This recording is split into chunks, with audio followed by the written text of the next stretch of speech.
Who else have we not seen shows like about? About aliens? About zombies? Can we talk about how a feminist and transgender fight shoulder to shoulder with male stereotypes? And what about the showdown between the rats, frogs, and mosquitoes? Now, thanks to the Tales of Iron, there is. But what does all this mouse fuzz look like? As you already understood, and as you can see from the screenshots and the video highlights, Tales of Iron is a two-dimensional, very beautiful hand-drawn. This is a genre feature of the British Odd Bug Studio, action at the junction of Metrodivia, platforming and zoo-like. That is, perhaps the most popular gen hybrid today. Only here we play for a rat, more precisely for a young rat kid named Redgi. He ascended the throne under the most tragic circumstances. An elderly crowned father was killed in front of him by toads and frogs who attacked the rat capital. The city itself was sacked and almost destroyed, and Redgi was the only of the few survivors. Now, of course, he needs to take the revenge, win, restore, and return to its former glory. Everything is on the list on the average hero. First of all, he must save and return his brothers from the frogs from the Greenwald clan have taken away. One of the brothers is a royal chef, the other is the blacksmith, and after the rescue we still need to rebuild the dining room, where the dishes cooked by our brother increase the maximum health reserve, as well as the forge. There, according to the found or purchased drawings, they will make a new weapon, shield or armor for us. At first all, it is intriguing, even if it is a showdown between the rats, frogs and worms, mosquitoes and moles, but you feel a gloomy, even tragic atmosphere, just like in Dark Souls and the like, and everything is drawn very stylishly. Then, however, jokes, light irony and funny names begin to arrive, which however is normal for such an animal setting. It's not scary, it's not terrifying, it's not horror.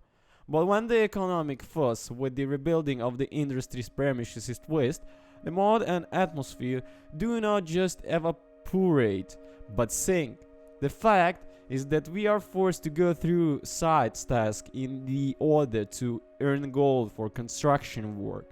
And these quests are exclusively for the carbon copy. Destroy all the layer of worms, set up a camp of crocs and stuff like that, and unfolds plus or minus in the same locations. First, they will ask to earn 8 gold coins in this way, then 10, and then you sweaty bring everything, and then they tell you, let's collect another 30 gold in the same way. Then you will want to become the very rat that escapes from the ship. Thank God, Redgi's story is made up not only for vulturing forced labor, but such situations. I repeat, knock out the general read and the mood. Redgi himself sometimes sneers at the fact that the king is forced to run and complete the tasks. The gameplay itself pleases primarily when the combat system. There are particularly no passable battles in the Tales of Iron, especially at first. The authors immediately make it clear that it will be not easy, no joke. Almost all first session fight in the game and right away with the boss, and in the future even 1 or 2 privateers of the enemy can quickly cut off Redgi's iron tail. You have to dodge, block and counter-attack in time. At the same time, the game seems to make 2 significant indulgences. First, there is no endurance, you can hit and dodge as much as you like. Second, color indicators flash during special attacks. Red indicate that the attack can be dodged, and yellow that is better to block it. But battles and opponents are arranged in such a way it does not make the situation much easier. There are often many options and opponents involved in battles, and when someone from above or from below throws something at you or spits something, this needs to be blocked. Someone is going to ram, someone is preparing a red or yellow attack, and they should orient yourself and do everything wrong. It's simple. And then after all, it's necessary not only to block the blow, but to do it in time, stun or throw the enemy to the ground. This is especially important in fights with the bosses who do not care that we don't have no stamina. They are still all strong with their own counters.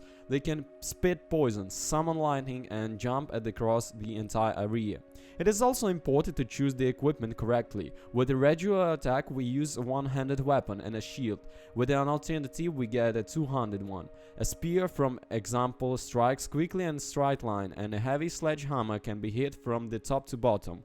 When meeting with flying creatures, that can be useful. Yes, there is always a bow or crossbow, but arrows stand to the end.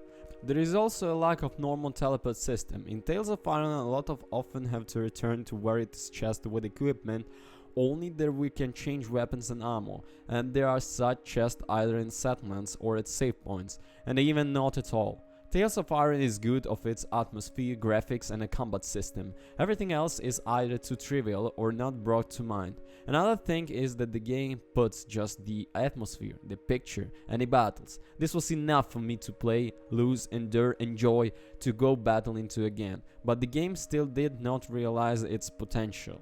Anyway, thank you for the watching, guys. Don't you forget to comment, subscribe, and don't forget that in the description we also do the Steam giveaways. So subscribe and peace.